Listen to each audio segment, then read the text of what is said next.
Aux portes d'Aloir, l'une d'entre elles, la plus importante d'ailleurs, se situe à Ndioum. Il faut franchir ce majestueux pont moderne à l'image de celui réalisé dans la Venise africaine, pour ainsi dire Saint-Louis. Alors commence ici la percée vers le village natal d'El Hadj Oumar Foutiyou Tall. L'endroit est ceinturé du reste par d'innombrables cours d'eau. Nous y sommes après quelques heures de voyage. Aloir se présente comme une zone rurale atypique avec des constructions qui renvoient au style soudanais en matière d'habitation. C'est ici qu'a vu le jour El Hadj Oumar Foutiyou Tall en 1794 dans cette pièce. À la naissance de El Hadj Oumar Tall, le village prend un succès parce que El Hadj Oumar, à sa naissance, à l'âge de 4 ans, il a maîtrisé le Coran.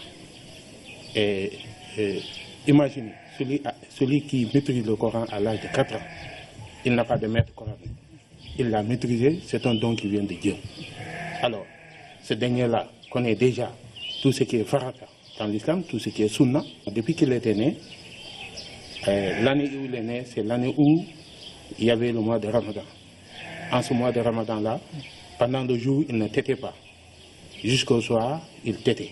L'homme religieux fera du village d'Aloir le berceau de la vitalité religieuse dans le Fouta et ailleurs dans la sous-région. Des symboles sont encore là pour en témoigner. Cette mosquée, construite à l'aide de briques séchées et ornée d'acrotères à angles surélevés, date du 19e siècle. La mosquée reste encore debout malgré l'usure du temps. À l'intérieur, de solides supports occupent presque une bonne partie de l'espace, mais nécessaire à la vie de l'édifice. Plus loin se trouve la maison de retraite spirituelle d'El Hadj Oumar Foutiyou Tall, des sites de recueillement et de prière qui ne désemplissent presque jamais. Aloir est ainsi devenu au fil du temps un passage spirituel important dans le pays. Aloir d'abord appartenait à une des familles. On a dit il y a la famille Ba qui était là. Après la famille Ba, il y a la famille Wele qui était là, qui sont allés à Guédé. Guédé, c'est pas loin d'ici. Ensuite, il y a la famille Tall. C'est une ville historique, c'est une ville religieuse.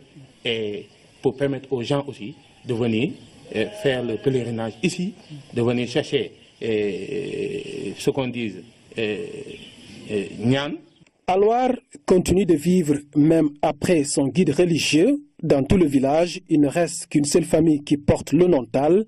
Aujourd'hui, pas moins de 60 familles composites vivent ici dans une parfaite harmonie. Ils continuent tous, sans exception, à perpétuer l'œuvre du Cheikh et ça se passe ici, autrement dit, dans la tradition, autour d'un feu qui fait office de lumière aux apprenants. L'histoire de El Hadj Oumar doit être relatée, pas seulement ici, mais n'importe où, parce qu'il a sillonné le pays, il a sillonné tout le pays. Chaque année, des milliers de fidèles musulmans convergent sur Aloir pour se recueillir et prier. Ainsi, la grande famille Tall a entrepris depuis l'année dernière la construction d'une résidence pour faciliter le séjour des pèlerins dans le village. Elle est en phase de finition. Malgré sa ruralité, Aloir est bien dans un processus de modernisation et d'ouverture. L'endroit dispose de quelques infrastructures sociales de base.